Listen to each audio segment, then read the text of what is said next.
Well, I suppose if you guys are ready, we can get into this. You betcha, I am. Good afternoon. It's really good to see you guys, and I appreciate you coming out today. The topic of today's Tech Talk, this will be the first of a series of 4 Tech Talks all through April, every Monday at 4:30. And the first one that we're going to be talking about today is YouTube. Now, the inspiration for this particular round of Tech Talks was from a friend of mine, and it was Facebook that she was working with, but she said, I tried to see what was going on at the library on Facebook, and I didn't see anything. I'm like, well, show me where you went. And she pulls up her phone and pulls up her Facebook and says, look, see, there's the library. And she had only pulled up search results, not the actual library's page. So I realized how assumptive some of these websites are, with everybody being able to follow along with all the sheer mass amounts of changes and all the little features and little menus and tabs that they keep layering on, expecting everybody to be able to keep up. So I thought, let's bring it back down to basics, and we're going to look at some of the most commonly used, we'll call them platforms because they all do a little something different, but they're web-based, internet-based things that are very common and that I feel like people should not be intimidated by. Because once you know where things are kind of laid out, then it kind of makes a little more sense. It becomes a little more intuitive. And so that's what I'm hoping to do today with YouTube. So YouTube itself is a video playing website. It got its start early 2000s, and it was very humble and modest, with people just kind of posting little home videos. At that time, the time it took to upload a video from, let's say, a digital camera onto the computer, most of us were still using dial-up at that point.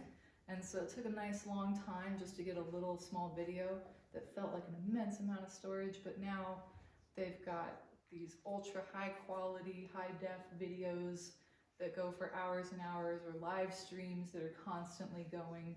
We'll see a little bit of those today, but anyway, YouTube has come a long way from where it was, let's say 15 years ago. So with that, we're just going to bring up youtube.com on a web browser. So I've got that kind of preloaded here. So if we were to go to youtube.com,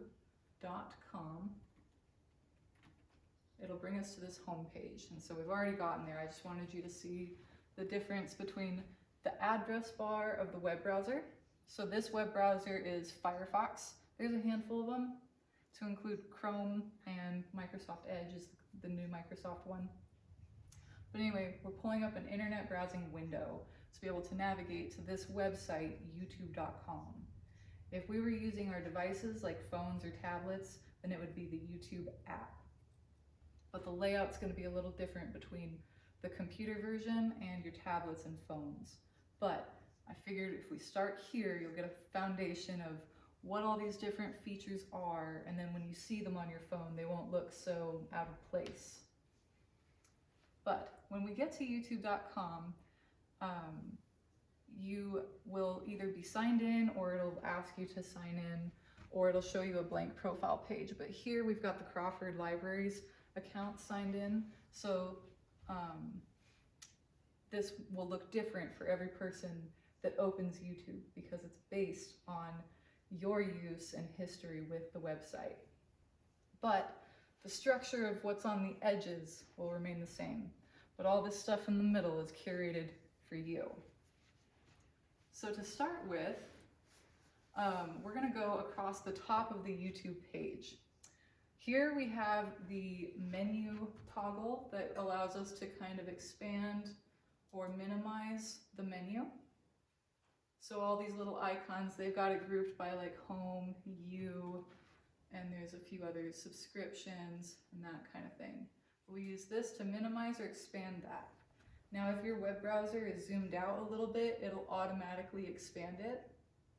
So see, I didn't have to toggle it, but you can if you want to.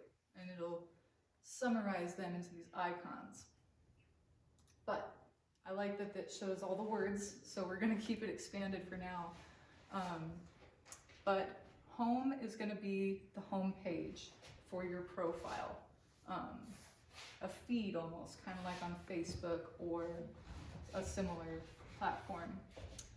YouTube has things called shorts now, and they're just short videos that last maybe a few minutes, and they're in this upright format, and they're designed for scrolling on phones. So you'd like skip to the next video by scrolling it upward. We're not going to deal with those very much today. We're going to talk foundational YouTube. So if we scroll on down to here, U is going to relate to all the things that are specific to your use of YouTube. And you'd either have to be signed in or at a computer that you use often for these to be personalized. So here we have history, playlists, your videos. So if you were uploading videos, that's the menu tab, the sub tab where those would be. Watch later, so videos that you might have marked to watch later, or liked videos. And then subscriptions will be that last section. But, so this is the menu. You can expand it or minimize it as you like, but it'll come in handy especially when you're looking for lists of videos that you might have compiled, or if you're specifically looking to a YouTube channel that you've subscribed to, and we'll talk more about that here in a bit as well. But on to the rest of the page. So that is our menu. Across the top here we have YouTube's search. So the search bar is kind of cool because you can search for not just content, but also content creators. So as an example, let's say we wanted to search for content. I don't know about you, but I'm a big fan of the Pride and Prejudice film that they made in 2005. So let's say I want to look up a clip from that movie. We're going to use terms that are specific enough to be able to find what we're looking for. And they're going to try to do a lot of legwork for you in the predictive guesses that they'll offer. This is a search history. So you see the clock that's turned back, like looking back, these are all the things you might have searched for before. But for our purposes, let's try Pride and Prejudice 2005, because some people prefer the series that they did, and I think this scene with Mr. Collins is hilarious. So I'm going to use my arrow keys to toggle down to that first one to just see what options it gives me, because he's got a lot of funny scenes and I wouldn't mind seeing which ones are available. So we've put in a search for content here, and these are the results. This does not look like it has anything to do with Pride and Prejudice, and that's because it's a sponsored ad that they put right on top to be nicely in your way. So we will scroll past that to get to our actual results. And now we can start to see different clips from the movie. Generally, films as a whole, they have to be licensed in order to be available in their entirety on YouTube. So different channels have those licenses and some of them don't. So you might see some of them that get around that by skewing the video in different ways, but as we look through the results, we can kind of decide which one appeals to us most. This is the scene that I like. He talks about pre-preparing compliments for people that he can universally apply, and he turns to one sister and says, "What excellent boiled potatoes." As if just, wow. But anyway, so as we're looking at this search result, if we leave our cursor over the video, it starts to kind of autoplay a preview. And as you might have seen, it had closed captions over that. So we might be able to get it to do that again. So it just picks out clips that were the most popular from the movie that you... It'll try to pick results that are most relevant to what you typed in to search for. So we were pretty specific. We designated the movie, which movie, and what actors or characters' scenes we were looking for. That's what... Yep, so we kind of triangulated it in that way by giving it those three things. If we just put Pride and Prejudice, you'd probably get all kinds of results, like whether it was a kid making a video about a book report that they're doing on the book, or it could be clips from the series, or it could be a deep analysis of the literary text by some professor. So the more specific you are, the more deliberate of a result you'll get. Or you can be broad and cast a wide net and see what you find.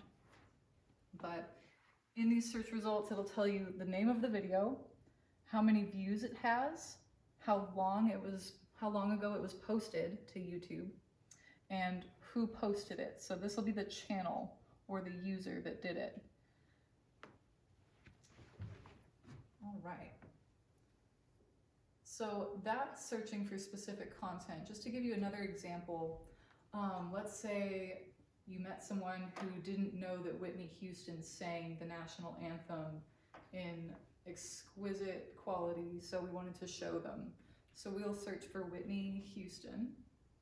And as soon as I pop that H in, it starts trying to guess, and you can see that this is probably a very popular search because it's very specific and we didn't have to type all of it. So Whitney Houston National Anthem, Super Bowl 1991. And I'll scroll down to that and select it. And it was so popular, it doesn't even have an ad on top. Wow. So, and then we could play this.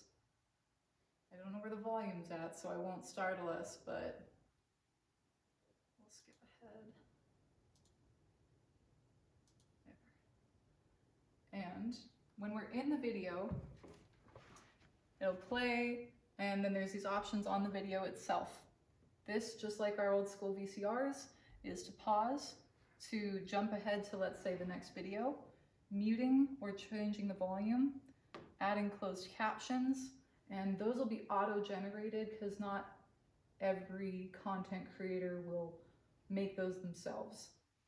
And then we have settings where we can adjust maybe the video quality or its playback speed if you're trying to power through a lecture or something.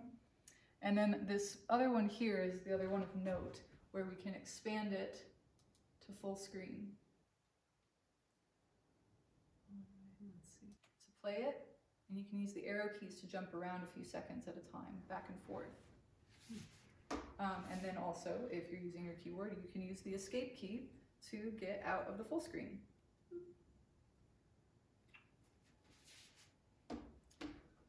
So while you're in a video, there's a lot you can do with it in terms of how your viewing experience goes. The rest of what you see on the videos screen, the videos page, is going to be the title, a lot of those stats, and some other options to include a description. So this is the description that the poster put in there about this video. Some people do this and some people don't. Different users of YouTube have very wide-ranging needs for YouTube. So some people are trying to sell you stuff, some people are trying to educate, and some people are just trying to share information. So this is a relatively thoughtful one where it gives the details about the date and the environment that she was singing in that day. But on the other side, all this stuff, these are just other videos YouTube wonders if you would like to watch. They may or may not have anything to do with the video that you're watching. Do we have any questions about the video page so far? When you like something, where might it show up? Are you going to get into that later? The place it would show up, and I can show you absolutely. Or when you subscribe, or Yep. Oh, there was that one area where it said subscribe. Yep. So in the you section, the things that are particular to you, so if you're signed in and you like a video at the bottom, it will show up in this list. This is like a kind of pre-curated or tagged list. Good deal. And then if you subscribed to the channel that made the YouTube video, then But you if find you it under subscribe, here. you have to pay for it, don't you? Not necessarily. Generally speaking with YouTube, subscribing to a channel just means that you'll get notifications over here when they put out new content. And only if you choose to, and they'll have further details on their creator profile, where if you want to be a paid subscriber to just support their channel out of goodwill, that's a completely separate thing. So subscribing to a YouTube channel does not usually require any kind of monetary exchange. Oh, I'll be darned. Yes. So, So back where she would have been singing, mhm. now where does it say that, where's the like that you put it? So you touch subscribe, and that would put it over on your like list. Backwards. Close. There's the subscribe button and the like button, which is the thumbs up. So down here we see the name of the video, the channel that posted it. We have the subscribe button. So Yeah. if we liked the videos that this person puts out, Yeah. we can subscribe to it to see more of their content or to be able to access them easily. This is the like button, where you can say, Well, that's the like button. yep, I enjoyed that content. Okay, now I know. And if you like that content, and it'll go to that liked videos list, it'll begin to remember that you liked that and try to show you other More of similar things. Yes. Okay, that's the one I was missing, I couldn't, okay? Yep. Great question. That was a really good question. So there's a lot of details going on for the video itself. Let's see. So we've explored a little bit about how we can search for content, very specific things. We can also search for content creators. And when I say content, I mean people who make videos or post them. And the content refers to the videos themselves. But YouTube is a form of social media of its own. So there's things like Facebook, there's things like Instagram, and that kind of thing, but YouTube definitely counts as a form of social media. So content creators could be like PBS Nova. They usually do science and technical related videos, so like public, just like on TV, like on cable, but they'll have documentaries, TV shows, and maybe sometimes movies, History Channel style about different things. So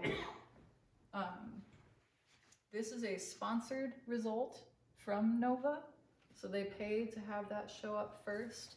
This icon, the fact that it's kind of a small icon versus a video tile, refers to the fact that this is a channel, this is a content creator. So in addition to content, we can also search for content creators. And if we go to their channel, we can see all kinds of their stuff. So this is the banner up top, their profile picture, their name, their handle, which is kind of like a username, some details about how many subscribers and videos they have, and then this will refer to whether or not you are subscribed to that channel. And we can, I'll undo this so that we can see what it looks like. So let's say on their homepage we wanted to look at this video. There's a couple of ways to subscribe. You can do it from a video with that subscribe button, or we can go back as well, and from their channel we can find that same subscribe button. But So once you subscribe, you're subscribed. once you Right. subscribe, you're subscribed. Whether And you if do it. And if you want to undo it, you go back to their channel and you can then, so let's try, let's subscribe. And it's like, yay, you're subscribed. And it has this little notification that says it's added, meaning it'll show up in your subscriptions list now. But if you're like, I'm not interested in this channel anymore, I don't feel like getting notified when they put out new content, so I'm going to select that and then unsubscribe. And it's that simple. You might see this other button here, join. This is that paid subscription part that they're talking about. If you like this channel and you want to support the kind of things they do, they've got built-in options for you if you're interested in that. That's But- just the opposite of what I thought it would have been. Right? Paid ones would have been subscribe, and the join ones would have been join Yeah. us and have fun. Yep. Oh, that's it. Sorry, I was trying to click out of that. So what I was clicking just there by accident, I will click on purpose this time. But in the channel, you'll see that they have the beginning of a description, and if you click on more here, you'll get the full-blown description. This is everything they have to say about themselves, what their deal is, what they're about, what their content's going to be geared towards, and then also any relevant links. So in Nova's case, they've got an actual website. They've got an actual website, they've got a shop where you can buy merchandise, and then they have all their other social media platform links. So they'll have their Facebook, their Instagram, and all that kind of thing. Wow. And also further details about their channel. So they became a channel formally in 2006. So just some interesting details about that channel. Let's see. So as we're navigating a channel, it'll have its own kind of tabs and menus within it. So we're familiar with our menu, with our search and all that. Now within the channel itself, which is essentially everything under the border, or under the banner, sorry, they'll have their little submenu here. So they've got home, where they'll put like maybe a pinned video that they would definitely like all their newcomers to see, such as dino birds. They'll have a tab called videos, and this tab will show all the videos that they've ever posted. And you can arrange them by latest, popular, or oldest. And they have, I think, 1,200 videos in their Whoa. channel. They've been going since 2006, and they're a pretty high value production, I would say. So they've got the funding. This next menu tab here will be shorts. So it'll be those upright videos, ones that they've produced probably specifically for things like Instagram and Facebook. And you can see those upright short videos here, or at least the previews. It'll show you if they have any live streaming content going on. These will be ones that they've done. So for all the live streaming videos that they have done, it'll have their latest defaulted to first. Now notice that this tile says upcoming. So scheduled for April 9th at 6:30 p.m. They're going to live stream a presentation about the Revolutionary War weapons. So you can watch that live, kind of like you would on cable or something. But it's kind of fun because they might have comments going along the side where you can conversate with other people watching it. So that's upcoming. The ones that have a time means they've already happened, and those are just the recordings of those live streams. Some of them will have podcasts, not everybody does, but those will be audio-based files or videos, probably don't have visual elements, but playlists. So home and playlists and videos are the tabs that I find myself using most often. Because home shows me kind of what they've got going on recently, videos shows me their entire catalog, and then playlist shows me their catalog in hopefully a more organized way. So let's say they might have, they'll have these playlists of their own videos curated topically. So they've got some about math and physics, about anatomy, about tech, animals, and that kind of thing. So that way you don't have to sift through all 1,200 videos to find just the science ones. All right. So that's navigating a channel. So far we've looked at the home page, a little bit about what that's about, comprised mostly of that menu, curated offerings, and the search bar. And then we've talked about what's on a videos page, where it's the video, its little playback options, and what kind of details it has beneath it. And now we've looked at channels and all the things that they have to include this submenu here. So with that, the last thing I wanted to introduce you all to is that you as a viewer and user of YouTube can also create your own playlists. So let's say we're going to go back to the YouTube homepage. let's say I wanted to make a list of Christmas cartoons that are videos, shorts that are on YouTube. So I'm gonna search for one of these Christmas cartoons. I've searched for this one before, Somewhere in Dreamland, 1936. I'm gonna scroll past the ad, and this is the video that I'd like to save. If I click on it and wait for the ad to give me the option to skip, I'll show you how to add it to a playlist. Okay, I'm gonna pause the video. Now, there's a couple of ways we can do this. We can look for the ellipses here on the videos page, or we can also do this from the search results where we're looking for it. But if we click on these ellipses for more options, that's what that means, we can select save. And if we hit save, it'll ask us, what playlist would you like to save these to? I'm gonna add a new playlist and call it Christmas Cartoons.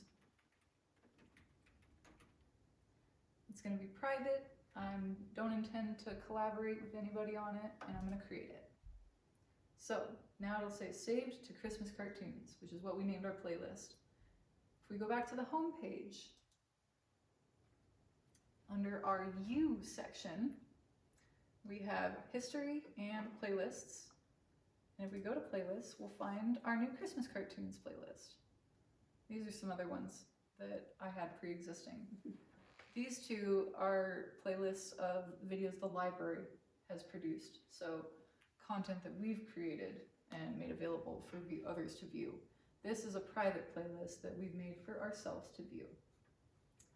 Now, I'll show you the other way to add a video to a playlist.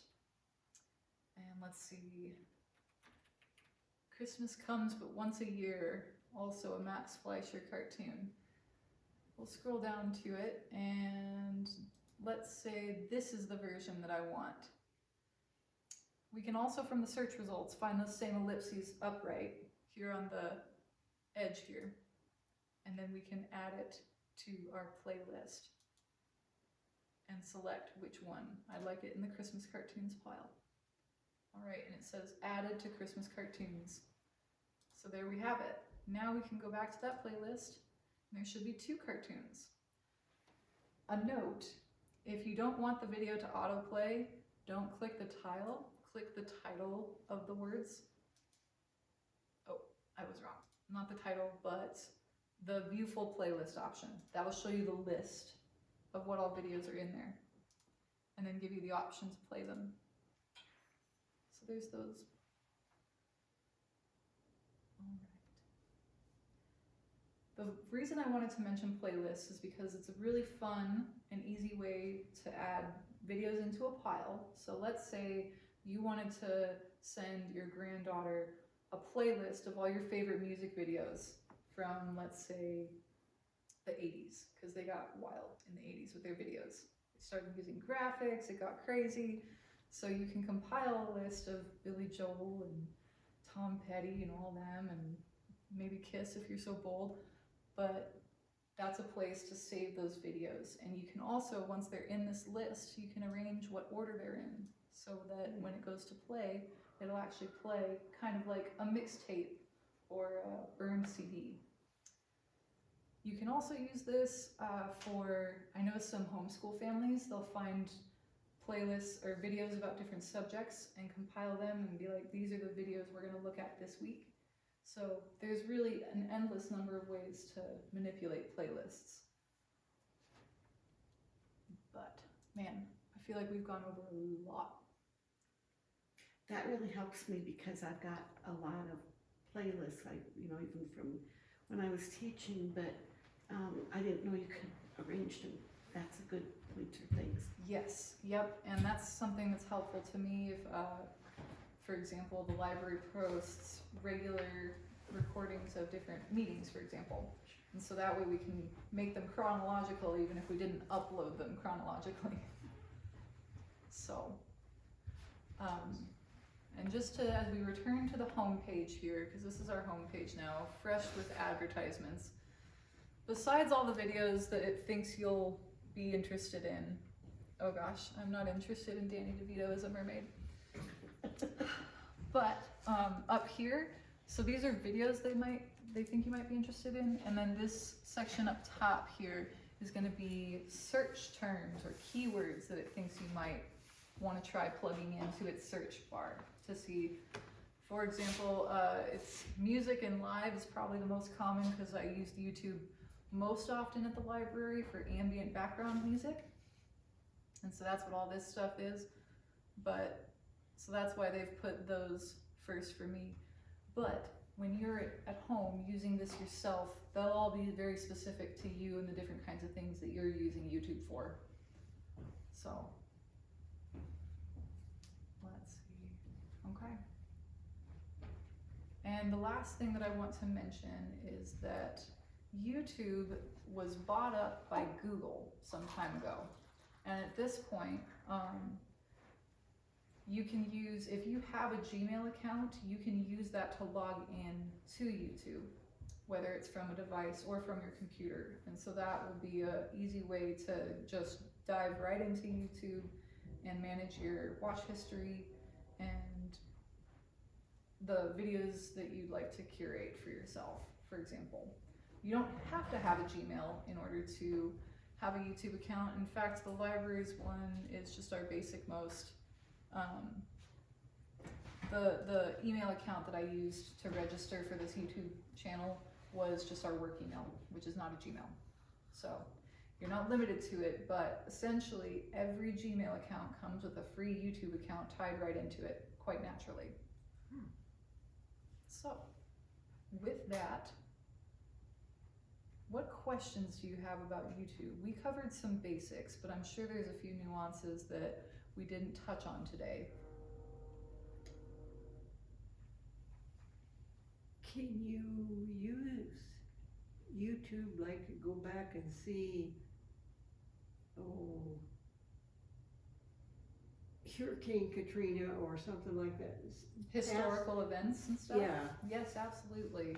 So if we were to search Hurricane Katrina, just leave it very broad like that, we'd probably get a lot of old news reports. There'd probably be documentaries about it that would show up. And you can again use more keywords to kind of specify and narrow your search results.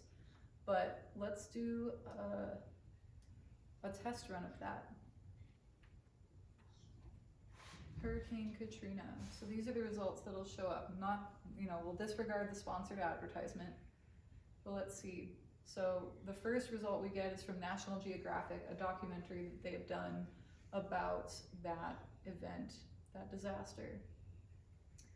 These are, this one is a crash course kind of analysis of Katrina, probably a lot of existing factors that might have exacerbated things. This looks like a PBS Frontline News bit about it, maybe looking back at it. But let's say we wanted to see newsreels from then.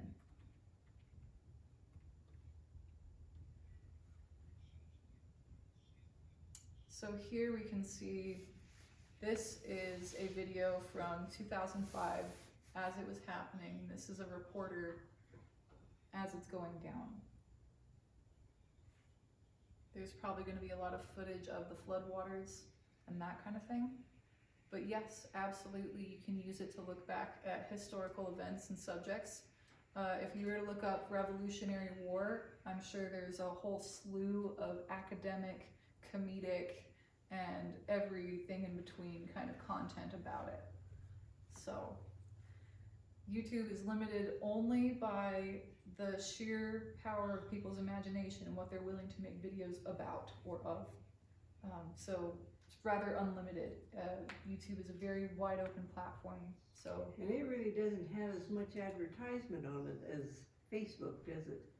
I would say it has a moderate amount of advertisement, just in the sense, this is an not this one, but usually the first result in your search will be a sponsored video advertisement that it's hoping you'll just kind of click on by accident, because somebody paid money for them to put it there, and they get paid money when people click on it. So they just kind of lay that trap like a doormat trapdoor.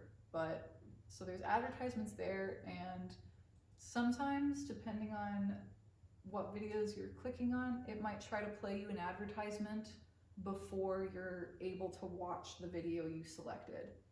So like in this case, this is an advertisement.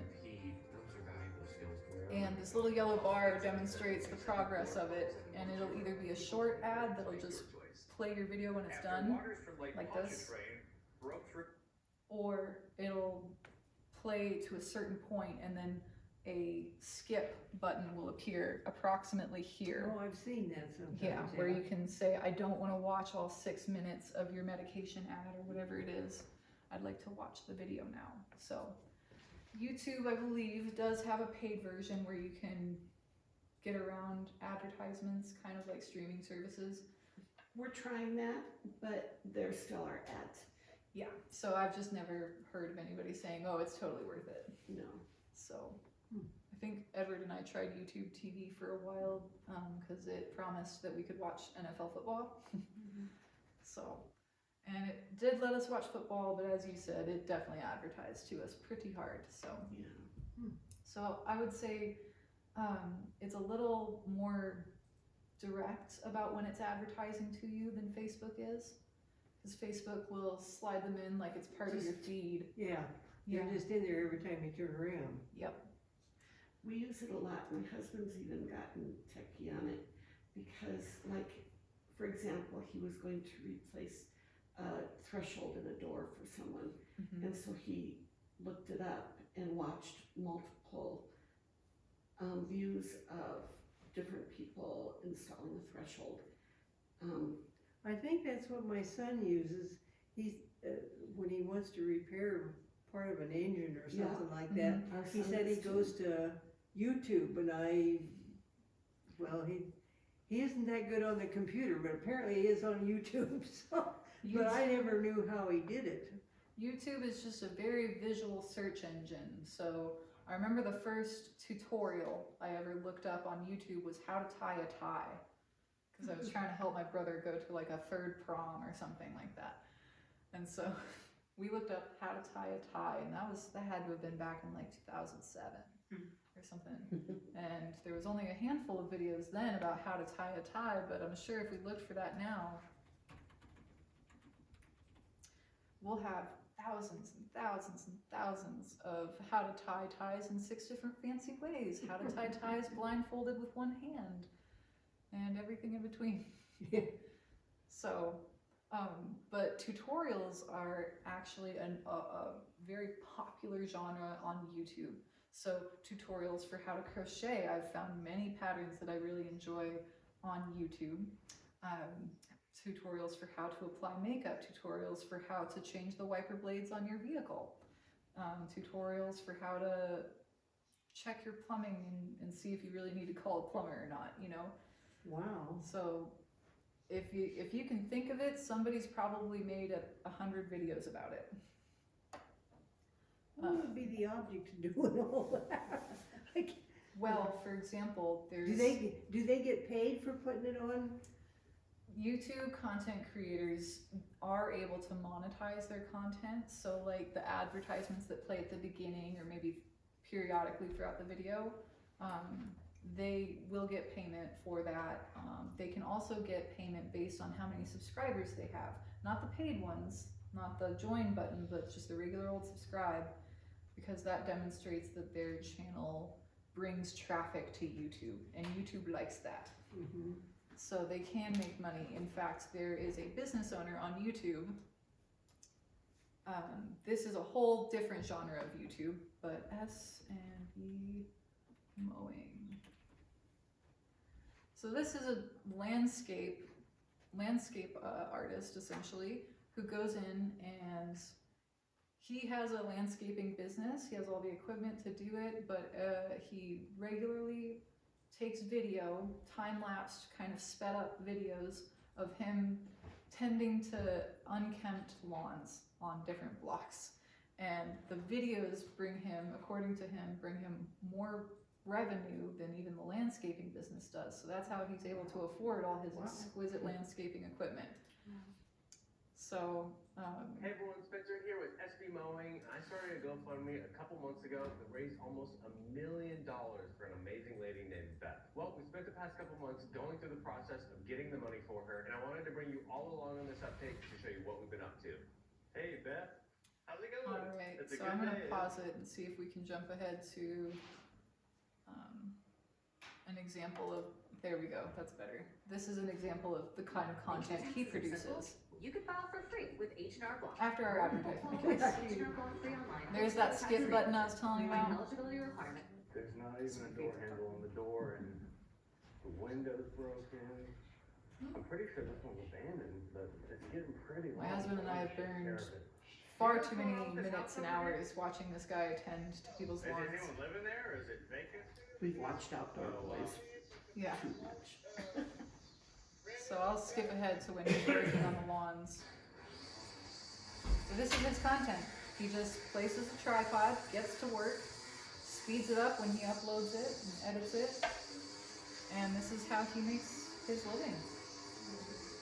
But the fun part about these videos is always the before and after. The fence line cleared out the best that we could. Obviously, there's some tree stumps that have wound their way. So there's before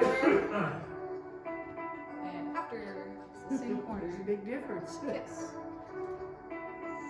And so he's keying in on the visual satisfaction of watching it happen, but also by putting all of that build up to the before and afters at the end, he's ensuring that his viewers are watching all the way to the end of the video, which garners him more revenue as well and makes his videos more popular. It tells the algorithm that people really are paying attention to this content, so it puts it out to more people, and it will, if you watch it, now that I've watched it, I'm sure I'll get a whole flood of all his content on our feed. So but yes, YouTube is a great source of information, but just like anything, it does require critical thinking, because there's some people that put content on there that's meant to be a spoof or satire or funny, right? And they might be talking about a serious subject, but in a very comedic way, and it might not be advice that you should actually follow, for example. So for every, here's how to perfectly apply cat eye eyeliner, there's a little girl probably on a video like, I'm gonna do makeup so great for the first time, and she's got it all over her face. Well, and everything between. also, when that movie Babe, the pig, came out, one of our friends, and our kids were young, and one of our friends and his daughter sat down at the computer, and it was relatively new at that time, and searched. They were just searching for things just for fun, and they decided, well, we'll check about that Babe movie. They did not get Babe the pig. Yeah. They got so it might bring up things that you don't want to see, depending upon what you type in too. Yes. So they got lots of babes, but they weren't Babe This the is pig. pigs. Probably more like lady babes, I bet. They were lady babes. Yeah, so that's a good point. You do want to be mindful of what you're searching. I remember one time, it was not on YouTube, we were just looking at Google Images. I had an art teacher, and he was like, he gave me 3 random objects and said, make a work of art that incorporates all 3 of those objects. And then he was helping me look across Google Images to find sample pictures to work with. And so one of them was a chinchilla, one of them was a milkshake, and the other one was a stool. And he was referring to like the kind he was sitting on. And I'm like, before you hit enter, we should put something more than stool. And he's like, you are correct, you are correct. And so that day, There could be a lot there. yeah, there could be a lot there. Like you put in your babe, the pig, and it brings up all the other lady babes. Yeah. So how do you get it? No, they You didn't go back and say pigs, didn't you say The- babe? They So- didn't say the pig. They said just Babe. Oh, Yeah, just- Instead of yeah, Babe okay, the Pig movie or something. okay. So yeah, the way you kind of narrow that or be more specific or triangulate it, kind of like we had talked about, is you could put Babe movie, and I think that one came out in 1998 or 9, I think. So you could specify the title of what you're looking for, what it is, whether it's a movie or let's say you were looking for an album. So you could say Tom Petty album this from this year, and then it'll pull up either music videos or a playlist or a full length listen of that album. So just adding a few more terms can really help you find the results you're looking for. Now I wish Edward were here today because he is what we call a Google ninja. He is so good at using exactly the right terms to find exactly what he's looking for on the first try that sometimes it blows me away. I don't even know how he does it. I'll have to get him in here and see if he'll give a tech talk about that sometime. But yeah. Well, those are all fabulous questions. Do we have any others about YouTube? Go to the bell. Yes. I don't use that. So the bell, if you're signed in, and let's say you have, I am not subscribed to anything right now. Let's say we were going to subscribe back to PBS Nova.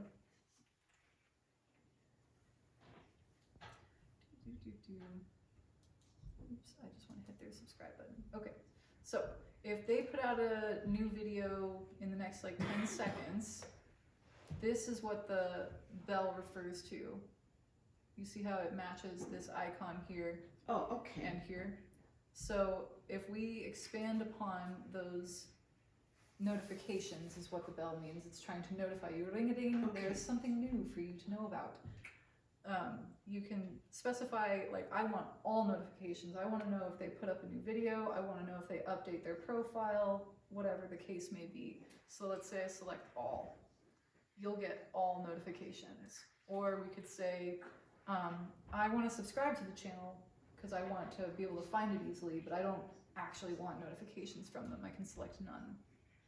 And whatever notifications, whether it's from a channel you subscribe to, or if it's relating to your profile, that's where your notifications will show up. So for example, I've had the library's channel has had a few subscribers come on lately. So PBS Nova has probably seen like 6 of those from us today. Unsubscribed, resubscribed, unsubscribed, resubscribed. But, yep, so that's what that is. That notifies you of things you're subscribed to or things that relate to your profile in your account. I need to check that. And if there is a notification, there will usually be a little red dot on the top of it Oh, to indicate that there's something new for you to look at. I think Facebook does something very similar. So, but yeah, fabulous question. This button here is for if you are uploading videos to YouTube. This is where you do that. It'll ask you if you're like trying to upload a video, start a live stream, or if you're trying to create a post, because just like on Facebook, this is where posts, if you wrote and you had a channel, you could make posts with words and pictures and different things, very, very much like Facebook.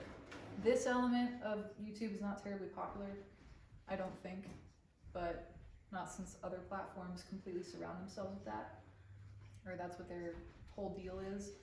YouTube is naturally more so about its videos, podcasts, lives, and shorts.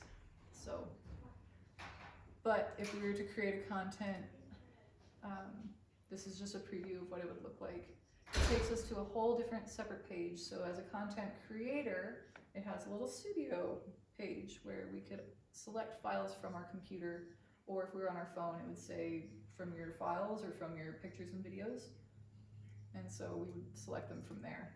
But so is that how you do like the city council meetings? yes. Okay. Yep, I record them, the file gets saved, and then I upload it to our library channel. So, Oh, if, go ahead. oh, I'm sorry. If I had a video of our grandchildren singing a song, Mhm. I could load it in on that and keep it private though? Absolutely. Okay. Yes, you can. When you're uploading, that's when it'll present all the options, the features, the details that you want to have with that video. For example, the council meetings that I do record are completely informational only. I set it in such a way that it's just for the sake of sharing information, so I have comments turned off. I post it in such a way that it'll notify subscribers when it's posted. And I can select if I want the video to be private, unlisted, or public. And the differences between those, public is obviously anyone can watch it. Anybody who can find it can watch it. If it's private, it means only people maybe with the link to the video or people who specifically know where to find it. So like you can't search for it, but if you know what channel it's on, then maybe, or it's been shared to you.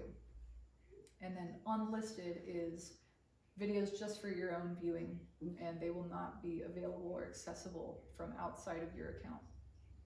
So it's not a terrible place to save that, because I know my computer, for example, could not possibly store all of the gigs worth of several hours worth of meetings that are on there. So once I upload them, I actually do clear them off my computer for my computer's sake.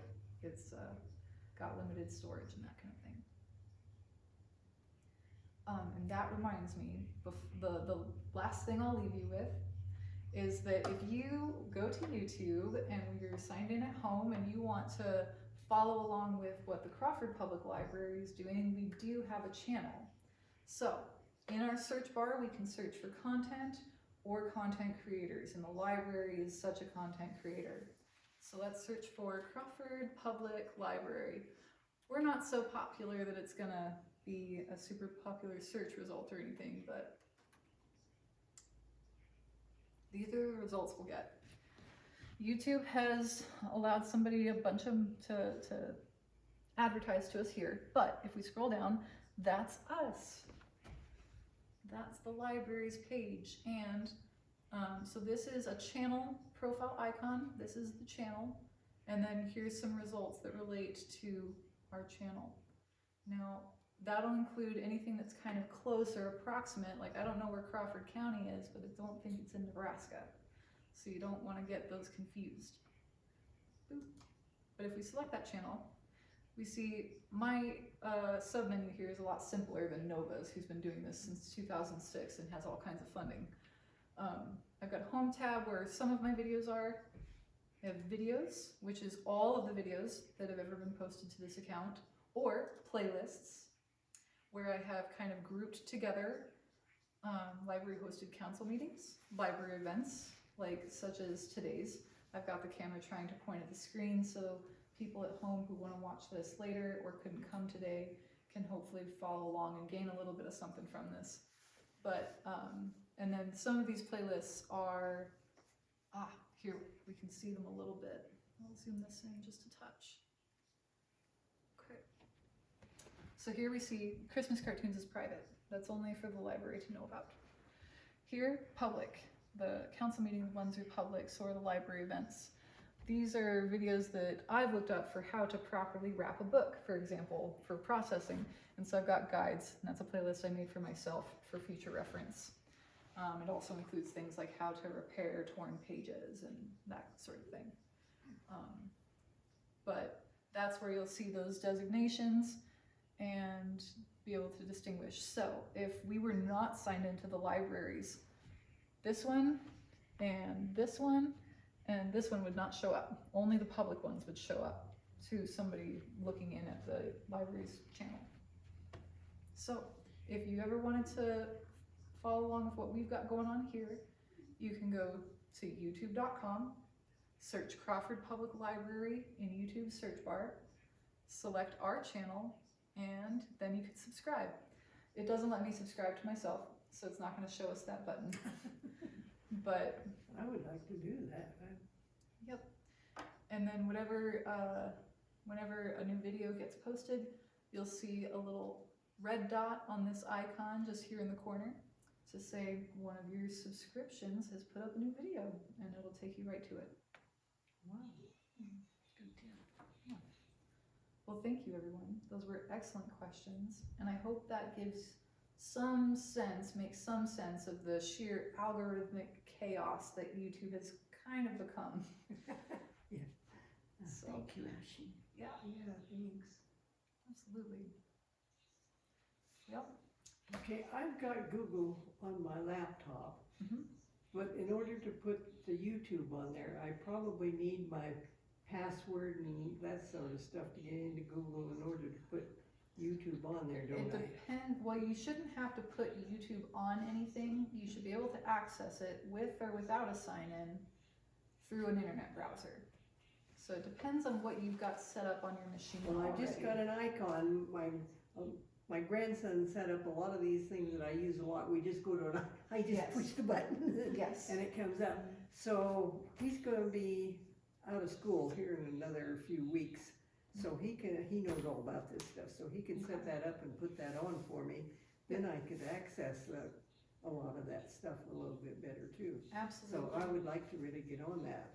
Okay, yeah. Thank you. I appreciate it. Absolutely, yep, because whatever browsers you might be using, all you gotta do is youtube.com in the address bar. They'll all have an address bar on top for the internet browsers anyway. Okay, And then signing in will depend on what you've got set up already or not. So we'd have to crack it open to see what's inside that egg. yeah, and I don't know what my passwords are, because I don't use them enough, so I have to bring my list along if I'm gonna do that, so. Gotcha, no worries. Well, I'm always happy to help, provide tech help or assistance, guidance. I if really if appreciate can. it, and thank you. Yeah. Thank you. So thanks again, everybody. This is Okay, awesome. I gotta run, 'cause I got another